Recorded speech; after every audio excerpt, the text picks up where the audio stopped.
MedBix Webcast is a new kind of healthcare media channel to break the silo mentality and foster interdisciplinary thinking. Our mission is to fill that gap and to create a curiosity through different lenses, tapping the passion that guided the historical figures in medicine and bringing present-day groundbreaking research to the front lines. We interview physicians and leaders in the industry about present-day healthcare challenges on our live programming. Welcome to the MedBix Webcast. This is Ramana Annamaraju. I'm the host, So we have an exciting program today. So actually, I'm going to interview a doctor from Divondale, Michigan. I don't know where the really Divondale is. Maybe the coldest. I'm from Silicon Valley. That must be the coldest spot on the planet. So I'm going to ask him where that Divondale, Michigan is. I'm going to interview a doctor from Divondale. And then I went to the Wayne State Medical School, where I have a lot of friends came from Wayne State Medical School. Something good about that snow in Michigan. We're getting excellent doctors up there. I have a lot of interaction with several physicians. One of the physicians is Sanjay Gupta. He's not from Wayne State, and his friend Sandhya is a radiologist. I dealt with him. So they're all from Wayne State. I have a lot of friends from Wayne State. Throughout my life, though I interacted. I'm not a doctor, so I interacted with them I used to own imaging center, so I used to interact a lot of physicians from the Wayne State. So there must be something great about that snow. So after that, I'm going to present a topic on a very interesting law in physics that affects the healthcare, affects them personally, it affects our lives. Our disease, death, everything it affects. It's a very strange. We don't notice it, but it's around us. This is a physical. It is a concept. It's not a concept. It is an actually physics of it is an actual there. It is a present, but you don't notice it. It's like a ghost almost. I'm going to talk about that. That's interesting. After that, So this is a very interesting topic. Another thing is today I'm going to join by my co-host. Her name is Victoria Fishnick. And she is joining from, I think, Atlanta, my hometown. But I'm in Silicon Valley now, so I'm going to bring both of them. But let me bring Dr. Todd first and ask him his background. Welcome, Dr. Todd Otten. Thank you so much for having me. It's a pleasure to be here. Tell us, did I say that? Where is the Divondale? Very good. Yeah. Divondale here's my, self-made Michigan map. Divondale is kind of right in the center near the capital, Lansing. And I suppose Wayne State produces good physicians because it's too cold to do anything else but study. Yeah, that's absolutely. That's a good point. I used to go to RSNA.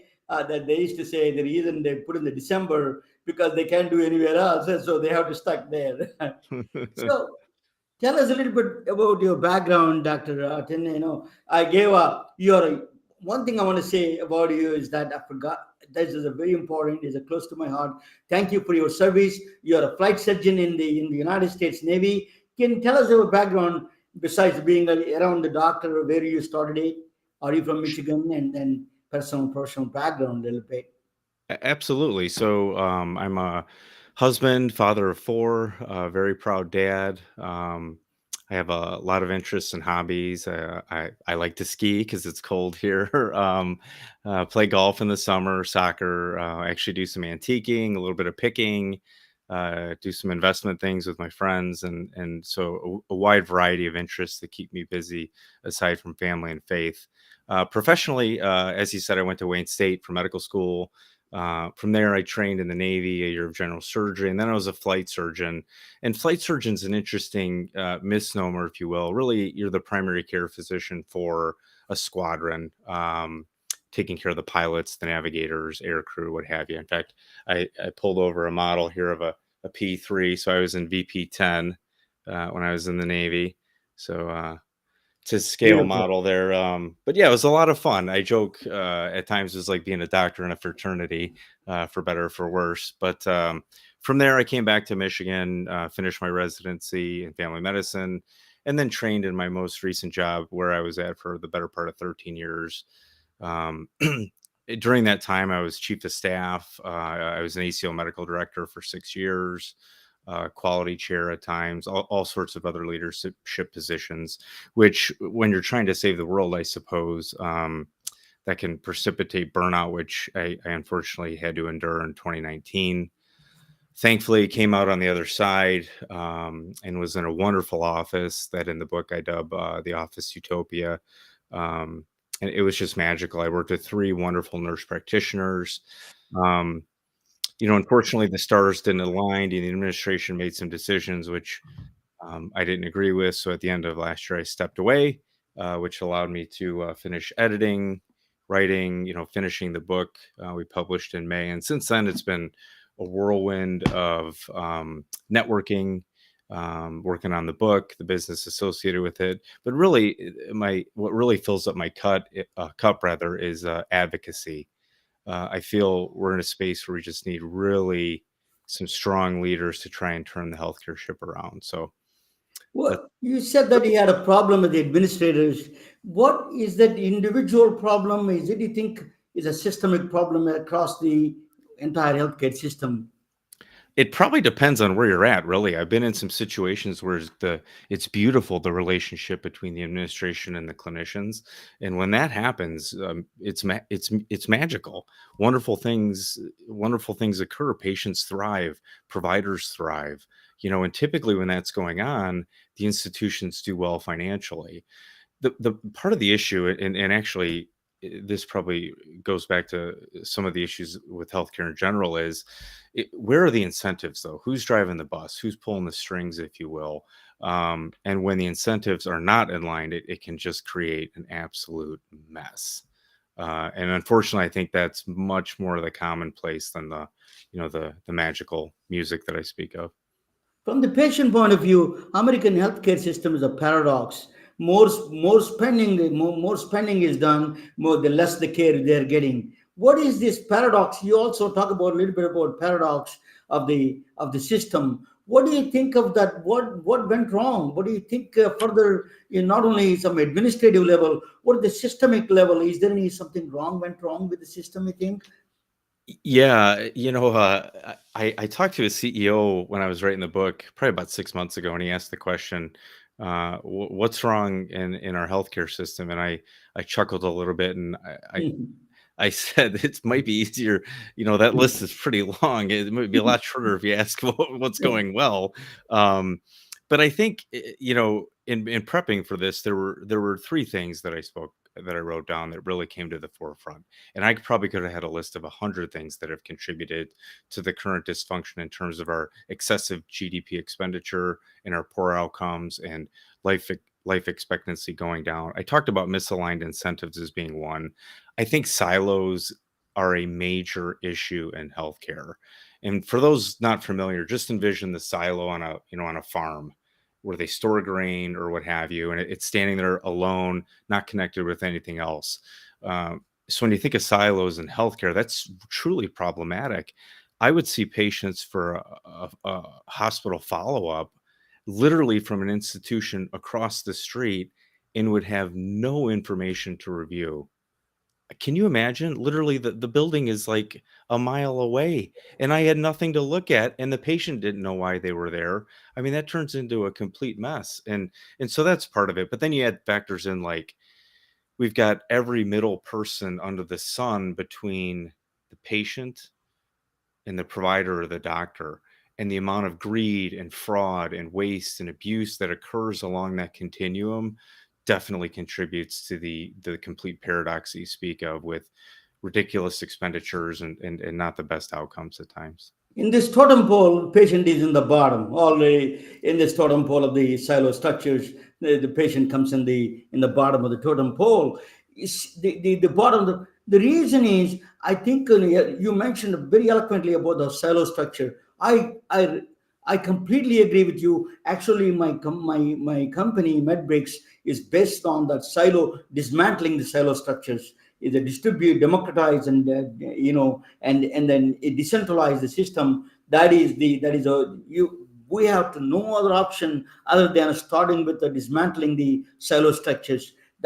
You made an excellent point. That is major huddling, the major block in the healthcare system progress, in my view. And you, thank you that you're agreeing with that process.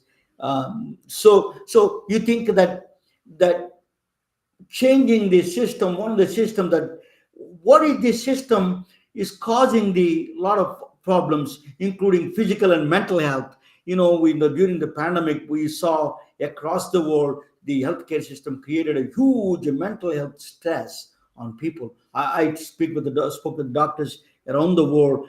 Everyone is complaining about it. The frontline, not only doctors, nurses. What do you think this? What is the connection between the stress and the mental health happen? It's a wonderful question, and we could probably talk about that for hours, if not Mhm. days. I think the reality of it is there's as a primary care physician, it's not just about seeing the patient and practicing medicine. You've got all these other entities that are dictating how you do things, whether that's administration, whether that's the insurance, whether that's the pharmaceutical company, whether it's a family member. So you've got all these tethers, if you will, tugging at you in different directions. And the reality is, you just want to provide the best care possible for the human beings sitting in front of you. And when you put all these barriers out there, it becomes this wicked problem almost of you can't do what you want to do because you've got to satisfy all these other criteria. And that has perpetuated this entity called moral injury, where we're trying to do what's right, but you've got these competing forces that are detracting from it. I can think of an example along this of a patient who unfortunately has passed. I came to know her probably a year before I left, and she had a history of breast cancer, and she had really worsening pain in several joints, hip, back, I think one of her humerus, one of her arms, to put it in layman's terms. Um, and she had seen 3 specialists before she had seen me, 3 within a Okay. probably a 4-month time frame. Not one imaging study was done.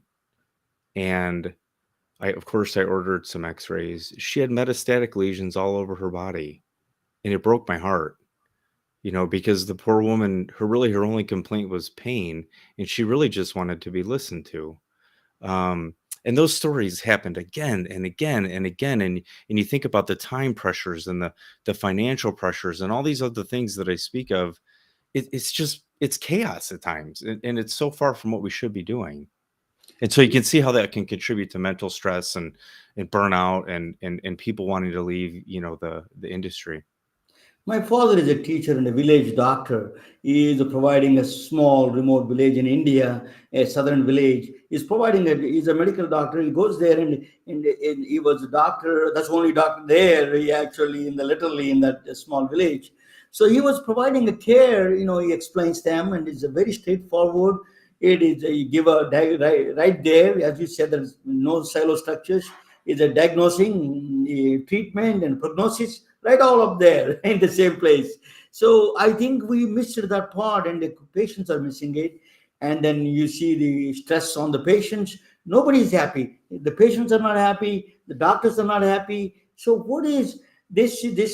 What organizations need to do, or individuals like people like us, or I'm going to bring the Victoria Fishnick. Maybe she can answer some of the question. My co-host Victoria Fishnick, come down and see that Victoria, just to let me bring all of you on three. Yeah, that.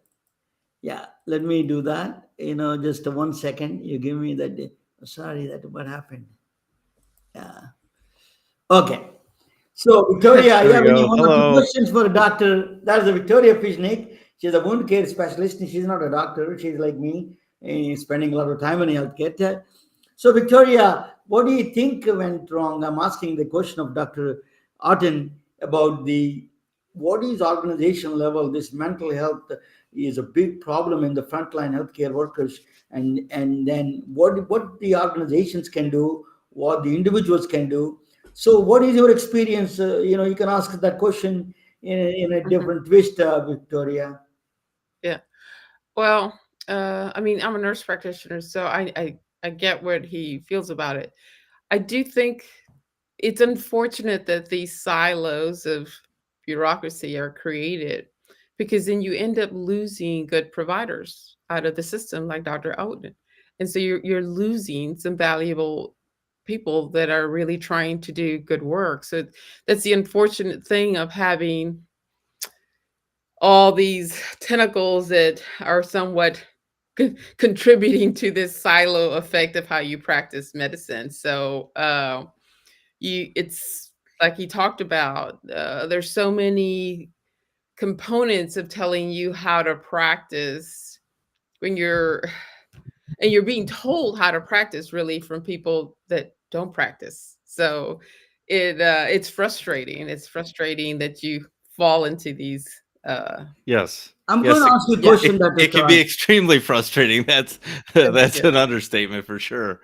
Mhm, Um, yeah. but I think, one of the things we talk about in the book, I was an early adopter of what was called the quadruple aim. And we elevated it to what we call our quadruple aim. And the reason we put Joshua and I put the word our in front of it, we feel like if everybody plays their little part in trying to improve our current healthcare landscape, that these little ripples can make a dramatic change, and hopefully waves, if not a tsunami of change. And so our quadruple aim, as we describe it, is patient experience, quality care, lower costs, and provider wellness.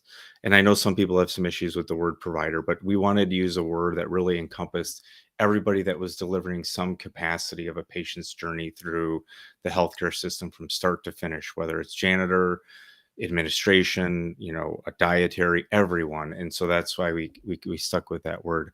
But the reality is, I've had the opportunity or the blessing to experience this at the office level, at the critical access hospital level, as well as the ACO level. And when decisions are made using that lens, it's magical. And the reality is, when your patients are happy and getting good care, they tend to want to come back and tend to want to be patients for life. And so you don't really have to spend a lot of money on marketing and all these other things because you've got your built-in customer base.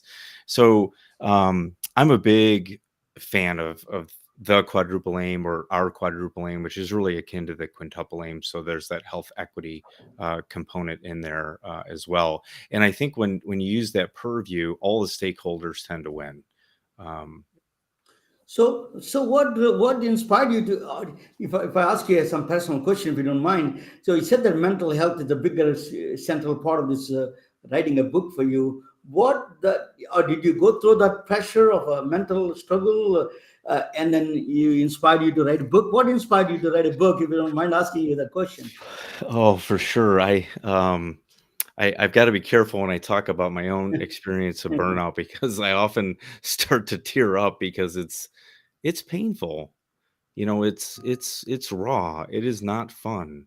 You are angry, you are frustrated. The job I love became a dread. I hated going to work, and I love seeing patients. I've always loved seeing patients. Um, and the real sad part of that is the negative ripple effects from the physician or the clinician or the nurse practitioner. It doesn't just affect that individual, it affects everybody that's patients and staff, and it's a mess. And so that was a big motivating factor for me. I started writing about 2 years after I had gone through burnout, and wrote a pretty dark poem called Medicine is a World of Gray, kind of explaining that it's not this dichotomy that everybody sees, but the reality is many decisions are in this gray lane in between. That was one component. I alluded to the frustrations with patients. That broke my heart, and I felt like I could use my energy and my voice in a different way, and so that was part of it. And then really the third thing, I've lost 3 colleagues to suicide, including one of my partners. And um, Three of them, you saying? 3. One when I was Oh a my God. resident, one was when I was in a medical leadership position, and unfortunately, one of my partners, and I didn't even know he struggled, which speaks to probably some of the legacy, training issues with medical school. Fortunately, I've heard a lot of that has improved, and I plan to dig into that. But those 3 things really were kind of weighing heavy on me, and I've always wanted to write a book, and I'm like, well, I feel like I know medicine pretty well, and I've got a lot of stories, and I'm kind of guy that won't shut up, so I probably should just go for it. No, something you mentioned interesting in when you're writing book. In the beginning, it's turbulent, and after that, it just flown. It flows. It went through just your system, and it started writing automatic. Everything. Tell us a little bit of that inner feeling of sorry that you went through. Actually, everything comes from pain, as you know. Detroit produced a lot of rappers. They come from a pain system. So that pain, it came out of the pain. That flow of writing. I went through the same thing, and I wrote a book during pandemic. And tell us a little bit of that experience of that flowing, that flow of writing. Absolutely, yeah. Pain can be obviously a very big motivator for sure. And as I got further into the writing process, the first chapter I wrote was called Anatomy of Burnout, and that's about a third of the way into the book. And that was sort of just spilling my guts on my journey through that process. But as we got further and further along into it, it definitely became easier to write because you felt free. There was that catharsis of the process in and of itself. And by the end of it, Joshua, when he joined me, it was very cathartic for him too. And I probably should touch on this a little bit. The medicine that I had written for my co-author Joshua, who used to be one of my patients, devastated him. It created a complete mess for him. And ironically, it's the same drug I still take for my post-concussive headaches. So you get this yin and yang effect in the book. I don't know if everybody can see that little yin and yang capsule on the spine there, Yeah. Yeah. where we weave his story. And by the end, we would laugh about this stuff because we had gotten it out there. We had taken that heavy sack off of our backs, and now we've become really good friends, and we look to take our energy and thoughts and enthusiasm and hopefully impart it to others so they can play their part to fix things or help fix things at least. Yeah, Victoria, do you have any other questions for Doctor before I? Yeah, I mean, your book, Ripple of Change, that's obviously the ripple of change you went through. I have not read the book, unfortunately, but I will get one. But now that you've gone through this, is there a plan to find the answer for that ripple for the next book? Do we have a Yeah, book two? yeah. Well, that's been discussed. So there's a couple components to the ripple aspect, if you will, and I think you're very astute to pick up on how that ripple was healing for Joshua and I. But the reality is, our bigger version with the ripple is really to inspire everybody and empower others to create their own ripple that hopefully can coalesce into significant positive change.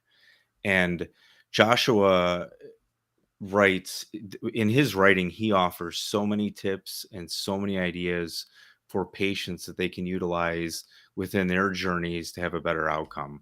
So it's just loaded with thoughts and comments, and there's some humor in there. I used to write down jokes that patients would say in the office, and I'll reiterate one of them that's gotten to be pretty common. I used to ask 4 or 5-year-olds what their favorite vegetable was, and one of them replied sausage. It could be a vegetable in his mind. Exactly, right. And maybe it was a veggie sausage. I don't know, but at the time it was just hysterical. So yeah, we hope to inspire really a multitude of positive disruptors. So, Doctor, I could see almost, having, it would be interesting for you to do a book where you also brought in somebody from a hospital system, such as a CEO, and uh, yeah, and delivered. You know, there's so many things in these silos between the GPOs telling you what you cannot have. CMS rules that sometimes I do feel that sometimes some of the CMS rules actually cause a lot of the abuse, and that they're not written well enough that they allow for fraud, and it's frustrating. Dr. Todd, Dr. Otten. So you're the author of the book Ripple Change. So when I get back, I'm going to present about the big rip. I'm going to present a topic about big rip. I'm going to talk about that. And then after that, I come back and ask you what is the ripple change and how do you get it? What is the solution? It's a little bit ask you more. Let me present the topic on a very mysterious uh, entity that in the presence in our lives, in the disease, in the health, everywhere it present. So that is a Dr. Todd Otten. He's a former U.S. Navy surgeon and the author of the Ripple Change. And Victoria Fishnick is just a co-author, co-host for me for a temporary. She's joining when she joined from Atlanta. But let me present this. I'm going to bring all of you. We can in the bottom we can watch together, and you are free to join anytime and ask questions. This is the I'm going to talk about some Michigan one more time. There is in Michigan. There's a one thief was in Detroit area. Is a two-story. Believe me or not, he was stealing a lot of shoes. He was a big robbing a lot of shoe stores. The police it became a headache to the law enforcement, police authorities. Is a there's a shoes that can be expensive. You can ask my daughter about that. Could be very expensive. So what there is a big problem. So what they did was one day in his system, what he did was they wanted to catch him, but he left. He was trying to he tried to use couple of shoes, that to try to fit in. Whether the shoes that they left it didn't fit in for him, he left it there. So they sent it to the DNA lab. See that this guy is not a first time. He must be a repeat offender. He will find his DNA structure somewhere. So the DNA lab said that it's not possible to find it for him. It's because it is too small. The data is too small to really find any. The result is inconclusive. So what they did was they were so frustrated. This guy is keep on bothering and nagging them. So they got to do something. So they sent it to a lab called STR, Mix Empowering Forensics Science. It is based on a second law of thermodynamics. First law of thermodynamics is energy is neither created nor destroyed. That is the first law. Second law is I'm going to explain what second law is. That second law of thermodynamics says that they came up with the chaos based system. They came back and then found out identified the robber. So they convicted him, they sentenced him, he complied. This was a computer conviction. But what I say is not a computer conviction, it's a bigger, the universal law, the law above even a US law. It is a second law of thermodynamics. It convicted him. That is unbreakable law. That is the one thing that he was convicted and sentenced actually. This is a true story. But what is that second law of thermodynamics? I'm going to play a video. I'm going to explain to you in this video a little bit. You can watch together.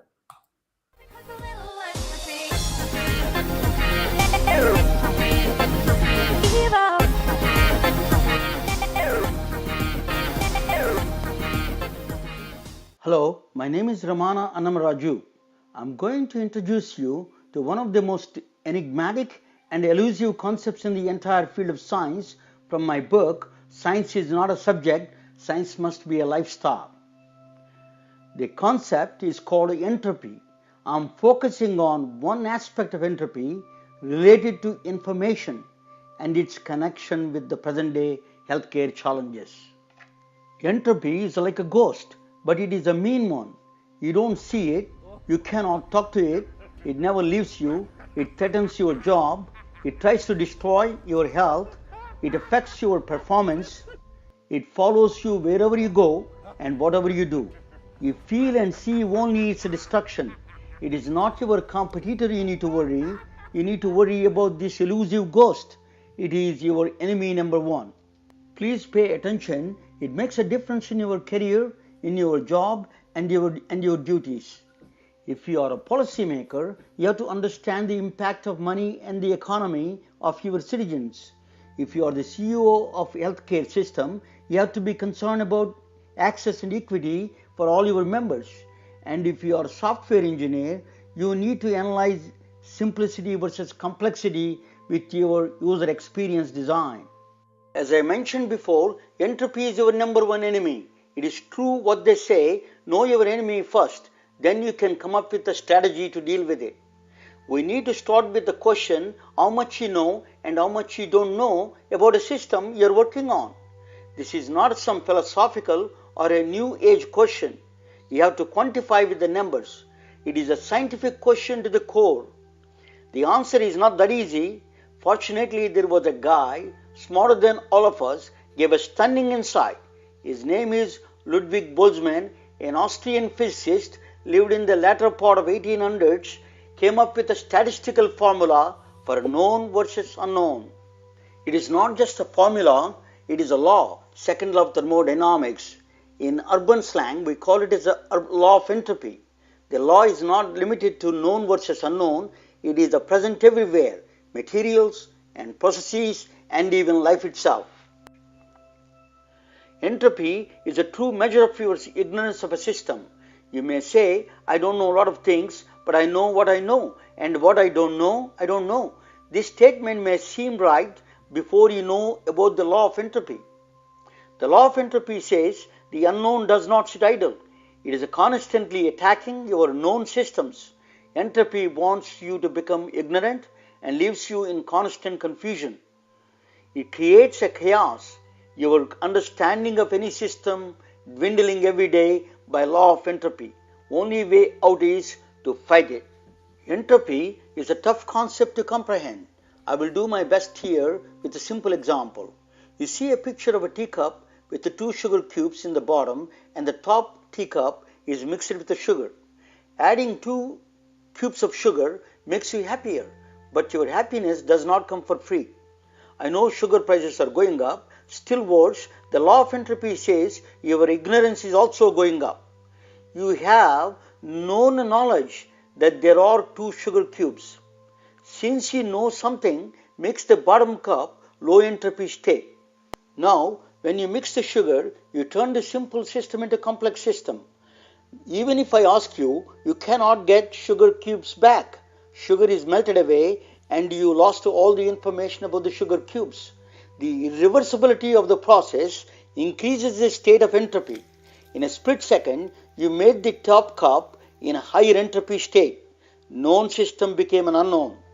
Just it applies to a teacup, this irreversibility is evident everywhere and everything you do. A simple realization that if you create a process for your company with some data variables, the complexity slowly seeps in. It means you lost control of your process and the information becomes chaotic. But if you keep tabs on what it takes to reverse the process to the initial state, it saves you time, money, and energy. You are keeping the ghost of entropy at bay. Life itself is a low entropy system. Zoom in or zoom out, your cells to your entire body do hand-to-hand combat with the law of entropy to keep you healthy and alive. Your number one enemy is waiting at outskirts of your life and your company. Boltzmann revealed this book of knowledge and wisdom about the universe with his famous equation. He could not convince his peers about his theory. Later, Boltzmann committed suicide, and his famous formula was written on his tombstone. Devil also, like numbers. Chaos may be its nickname, but it is speaking the nature's language, that is mathematics. Cancer is cellular chaos. There is no diagnostic equipment can measure the exact progression, but with the entropy algorithms, you can extract patterns from seemingly chaotic information.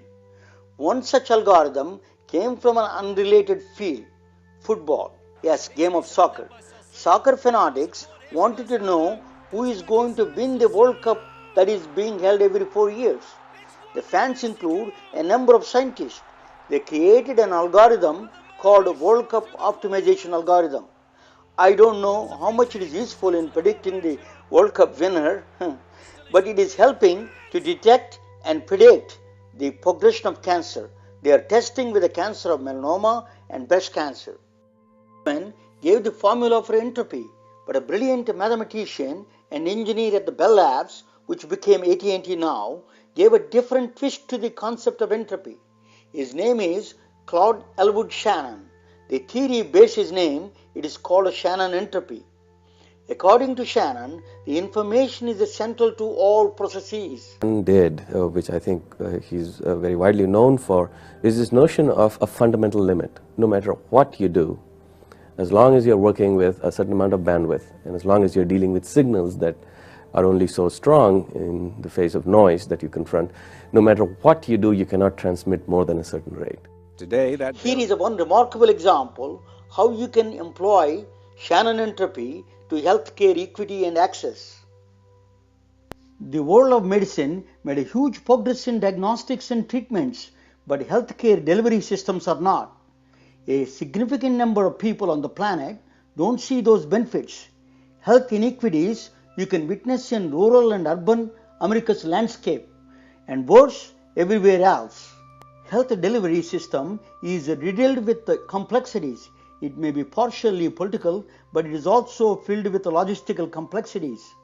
Variants like remote geography, disease burden, and economic backgrounds, to name a few. Where there is a complexity, law of entropy shines. Shannon entropy is successfully utilized by countries like Iran, Turkey, and Greece to address the inequities in healthcare delivery by allocating and utilizing existing resources more efficiently.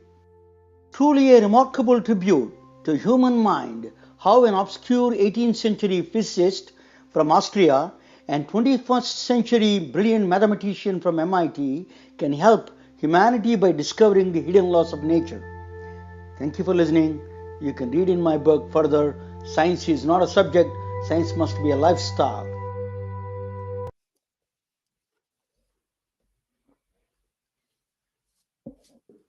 I don't know what happened to Victoria. She's gone, but I hope she's coming back. So, but anyway, I'm going to finish up fast. Entropy is an evil, but it has a good side of it. Entropy deals with the aging process. It ages because of the entropy. It is a demons. It deals with the demons. I'm going to explain to you what that is. Death. It deals with the death, universe itself.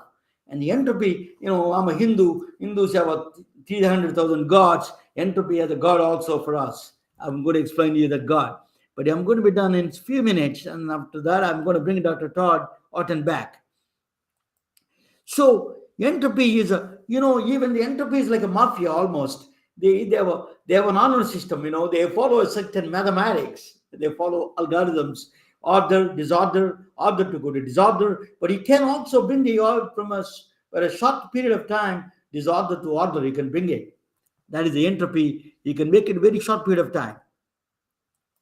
So this is the entropy, is a set entropy stethoscope, for example. If you use algorithm of entropy, because you know the math, precise math, then you can use a stethoscope. Then you can do atrial fibrillation. You can detect cardiomyopathy, the heart failure, the thickening of valves, or the valve disease, potassium levels. You can detect with the 300 biomarkers what the Mayo Clinic is saying with the simple stethoscope. Can you believe that? This is an amazing. The entropy algorithm can do that.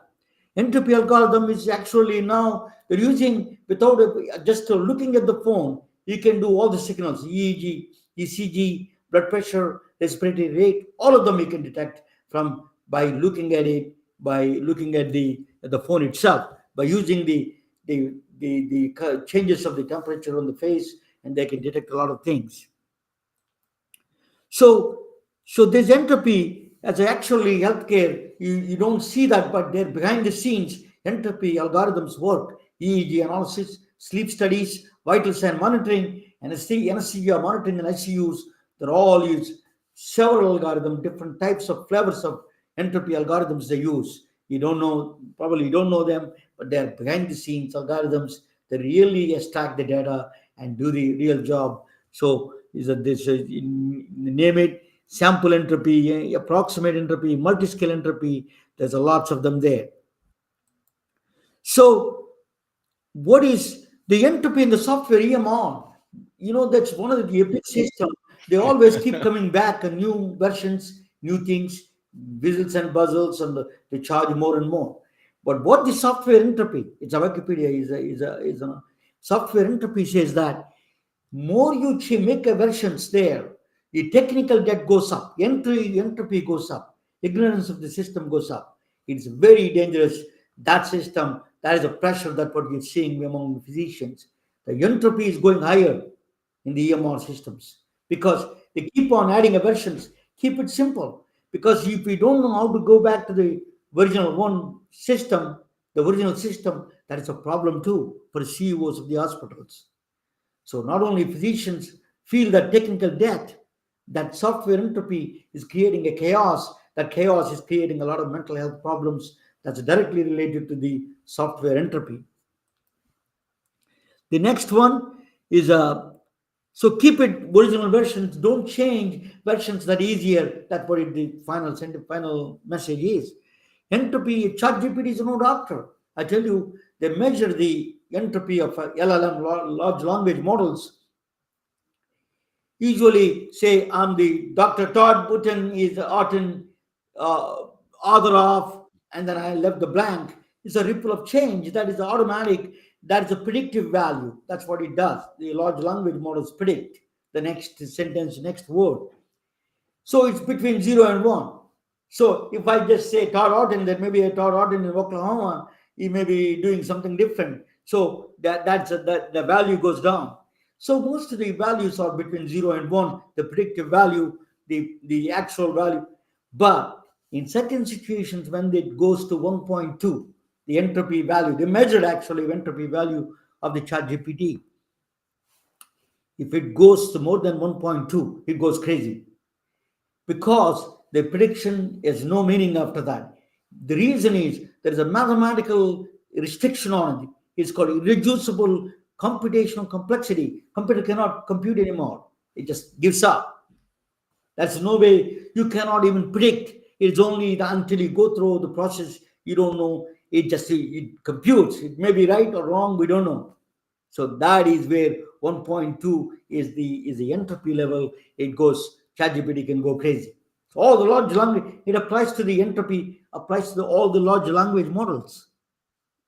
So the Stephen Wolfram says that. So, but entropy can also, even though it's evil, it does the good things. It does the mathematics. We understand it very easily. So it's a newborn cry diagnostic systems because sounds of the cries of the baby, infant baby, you can detect RDS, respiratory distress syndrome, which is that infants, premature babies need oxygen. So you can listen, you can diagnose the problem with a cry, listening the cries, the sounds of cries. Machine learning language can hear that and change that process. Hyperthyroidism, the most important is autism spectrum. The cries you can detect autism spectrum from the entropy algorithm. Sepsis is also one of the causes of death. Sepsis you can recognize from the cries itself. Crying newborn cry diagnostics uses entropy algorithms. So these are all, entropy is a therapy. It is surprising thing. Recently they found out is interesting. I want to tell you, this is a very, how the entropy is suggesting therapy. This is a very interesting. Entropy is saying that if you have a life, entropy has actually sucker. Entropy is the main. It marches order to disorder. That's it. It is basically, it eats everything on the way. But it is what is the entropy's main purpose? Dissipate energy, heat energy to the environment from a non-equilibrium to equilibrium state. It wants to make all the temperature equal around the universe. That's why it keeps on going, marching towards that. Entropy created, some people argue, entropy created life. We are the suckers for the entropy because we can distribute the heat more efficiently. So if you wanted to live longer, if you wanted to get the entropy to be your friend, that is one of the physical health is recommending this sauna, hot saunas, because you're basically you're taking, what is entropy is you take high energy oxygen and the food, you take high energy, and then stools and urine or the low energy things you do. That's what exactly entropy wants. Entropy wants dissipate the energy and a different way through your mechanism. You're the sucker. you're the vehicle to distribute the heat. So what it does is physical health. It is recommending sauna, entropy. On the mental side, very interesting. If you are reading all the things, so many things you read, so all the information you take it, that is the entropy. Chaos is huge. Entropy is very high. So what it is, so it want to take the entropy maximum. So the best way to do that is you have to extract the meaning of the entropy. Sorry, the memory. All the memories you consolidate, and then what it does is one way to dissipate the energy is watching the mountains or sceneries, because the reason is the computational process of the brain. Every time you do computation, you release the heat. I will explain to you how that happens. It releases the heat. So you're satisfying the entropy. So that's why it's a very interesting entropy recently suggesting that these two aspects could help. That's why even Dr. Bill Fish, senator, was suggesting all the hospitals should open up a natural thing, a garden next to the hospital. That's one of the reasons. All it's a mental health. It is a very powerful entropy for the human beings. You're dissipating the heat through the process. That's what the entropy engine does.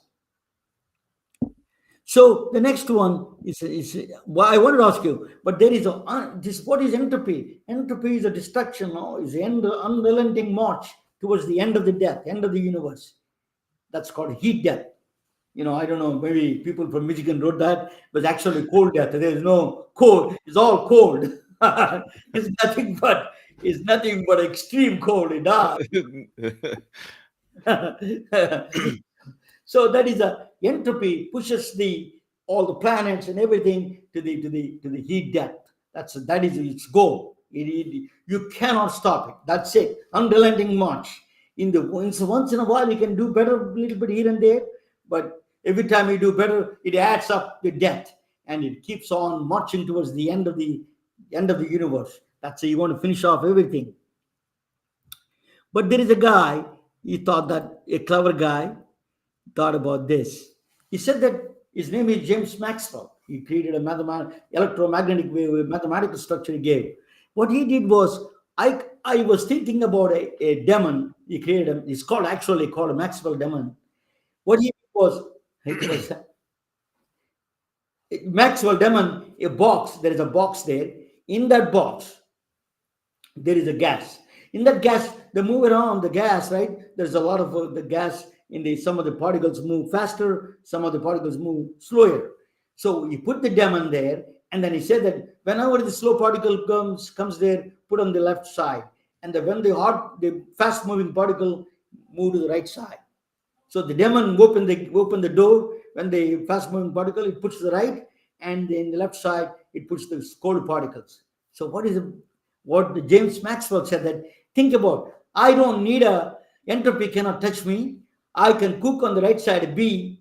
I got hot food. I can cook it, and I can refrigerate food in the left side with the cold atoms. I don't need entropy. He said. Entropy said, hell no. Entropy said, you're something. The demon is also works for me. The demon has to remember the storage. You have to remember which one is moving faster or slower. So when you using a memory, you are using the energy, you are dissipating energy. It is actually, they gave an actual limit for the energy. It's a Landau limit. It's called 0.0175 electron volts. So it's not free. Devil is also paying the price to the entropy. Entropy keeps marching. So entropy is the super god. The devil is nothing to them. So they're all working. Even the demons working for the entropy god. So Hindus, that what is entropy god? So what is the entropy of lost humans? We are all the entropy also is going to destroy everything. Slowly the earth is going to disappear. Our planets are going to disappear. Sun is going to disappear. The only thing in the last days is black holes will be left. In the black holes also, they disappear eventually. But in the last days of the black hole, humans can, if they're smart enough, they can stay around the black hole in the circle of the black hole at the event horizon. they can draw the energy and can live there. But it is also temporary. At the edge of the black hole, you can live. Humans can survive.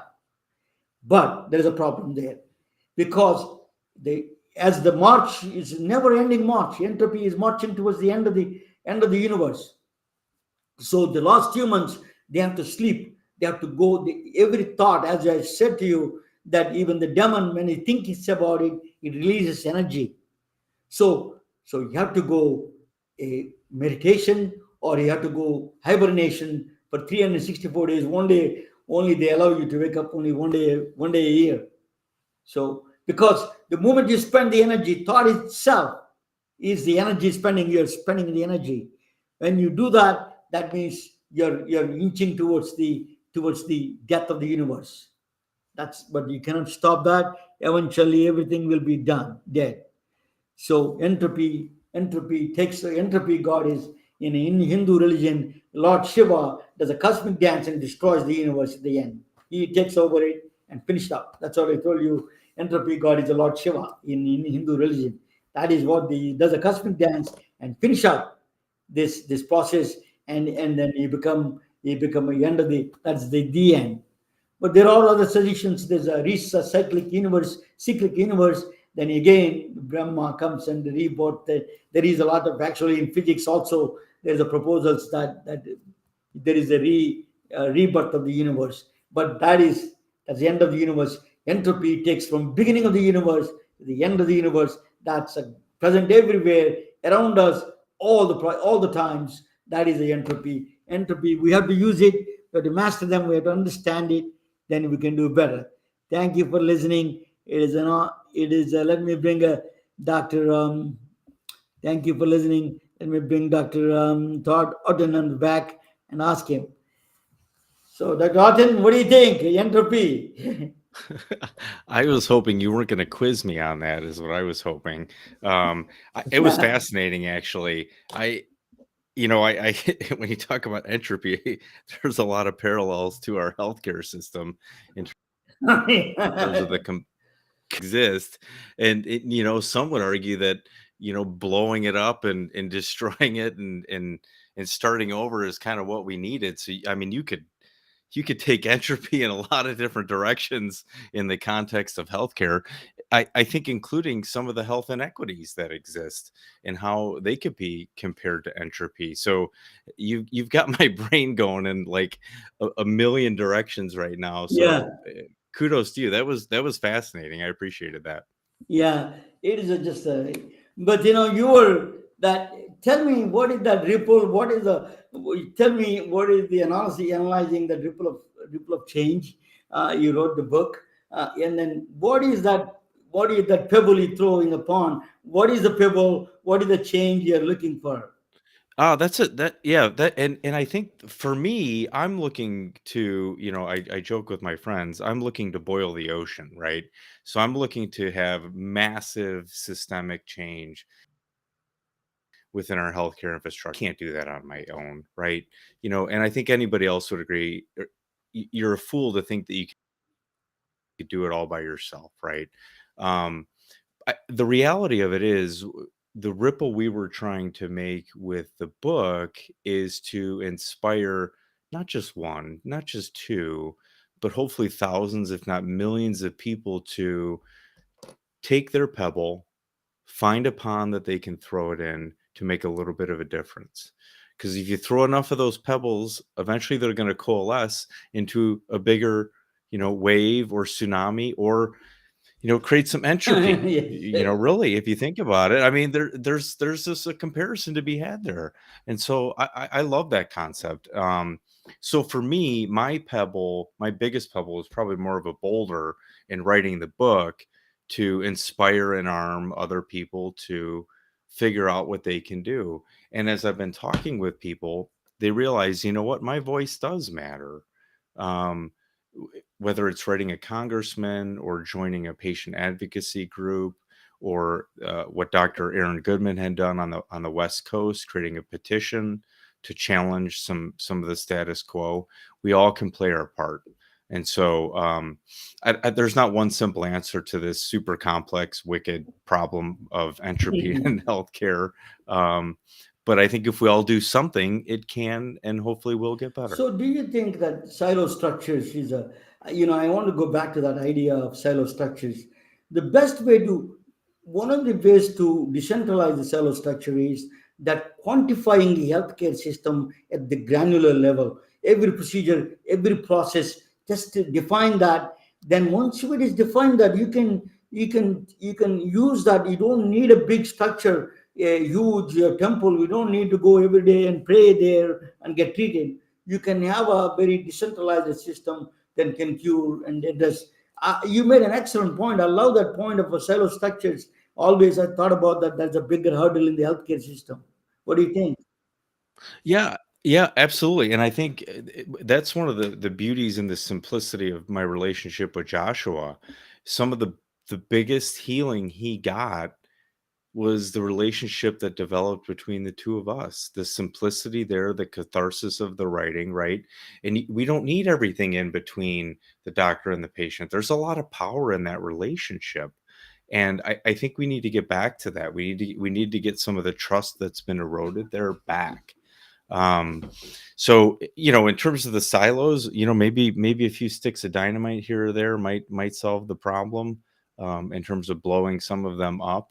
But yeah, if we had I hate to say this, you look at some of the universal healthcare systems that are out there. I think there's a lot to be learned from some of these other systems that exist. For example, Singapore has a lot of things I think we could learn from, and I would have to refresh my memory a little bit because it's been a while since I've written about them. But that everybody there has some component of healthcare, and there's opportunity there, and I think we could learn from systems like those for So, sure. what is your advice to people who are going through a lot of mental struggles? So you went through personally, and you said that you were emotional about that. Well, a lot of physicians are going through that process. I've seen a number of lot of physicians and nurses, frontline healthcare professionals are going through that process. What do you suggest? What do you give a good advice to them? How do you handle that process? Yeah, two things. I think the power of no is understated for many and underutilized. You have to know your boundaries. We can't do everything. We're not Superman or Superwoman or whatever the case may be. You have to learn to say no, because we all have a breaking point. And so I think that's one thing. The other thing that I think is invaluable is, if you're not taking care of yourself, there is no way you're giving your best to another human being. And so we have to learn self-care. We have to remember that there are others counting on us to be at our best. And if you're not only are you letting yourself down, but you're potentially letting others down too. And so learn to say no and remember to take care of yourself. Probably the top two tips I would. Great advice, Dr. Otten. It's a truly an honor and a privilege to talk with you. It is just delightful. As a thank you for your service to the country. You are truly a definitive voice in this area, and you could provide a lot of wisdom in this area. Thank you so much. Oh, thanks for having me. It was a lot of fun, and you got my brain spinning on entropy now, so I'm gonna have to weave that into a couple Thank things. you. If you could wait for me 1 second, stay on the line. After finishing the broadcast, I'll talk with you 1 second. Okay. Sure. So thank you all. Thank you all for joining. It is a great, delightful talk, and let me give you the final video, and then. We are retelling their stories through our patented designs that can be worn on scrubs, t-shirts, printed on conference bags, and endless other promotional materials. Daily Wear for Medicine is the first ever of its kind to create curiosity in medicine through visual art. We at MedBricks are celebrating unsung heroes of the past who made enormous contributions to the field of medicine through our unique campaign called Daily Wear for Medicine. You can wear it, carry it, and give it.